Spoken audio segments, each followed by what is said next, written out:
today is basically, are we condemning sexism and excusing racism? Reason why I say that, Cam Newton last weekend, a reporter named Jordan Rodriguez, basically after the game had a question for him in regards to wide receiver Devin Funchess, and she was talking about routes. Mm-hmm. And I quote what Cam Newton said. Basically, Cam Newton said, it's funny to hear a female talk about routes. Me personally, I don't think that was sexism. I don't think it was either. It was because how he was like smiling at the camera. Right. It was like a compliment took it that way. Right. Like, oh, wow, I didn't know a girl would know something like that. He lost a $10 million endorsement deal with So we not going, don't eat the shit.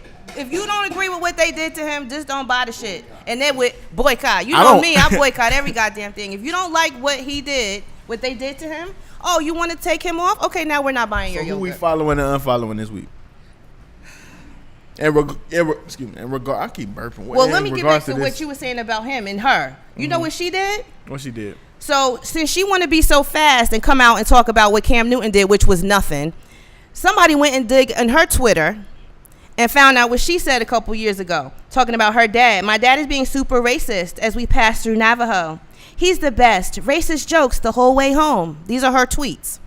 Oh, you think you know more Spanish since you go to a school in Mexico? Like, do you have the audacity to do that to Cam Newton? So then she had to come out with an apology.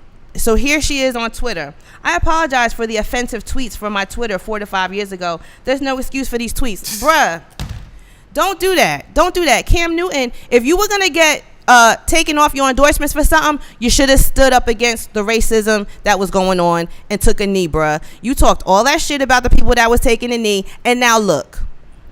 How you feel? Real dumb, right? Because now you got, for absolutely nothing, an endorsement taken away from you. At least you would have gained some respect from your people. He just got a contract extension. I don't think he feel dumb. I just think it's ludicrous as fuck for him to lose an endorsement deal for him speaking his mind, freedom of speech. Like, he didn't say anything offensive to her. If you really think about it, I mean, women do watch football, but for a woman to get in detail about a wide receiver running routes, I mean, I would have laughed at it too. I would have thought it was cute. Like, damn, that's sexy as fuck. You know about routes. You know about posts and fucking. But see, they don't speak the same language that we speak. So that's why what's his name doesn't even speak at those press conferences anymore. They overdid it. Because anything that he says is going to be misconstrued. So he doesn't even talk. What's his name? The dude that is always just like, I'm just here for what I'm here for, and then I'm going home. You talking Marshawn Lynch? Yeah, that's why he does that. Because anything that you can say at a press conference is they can use against you.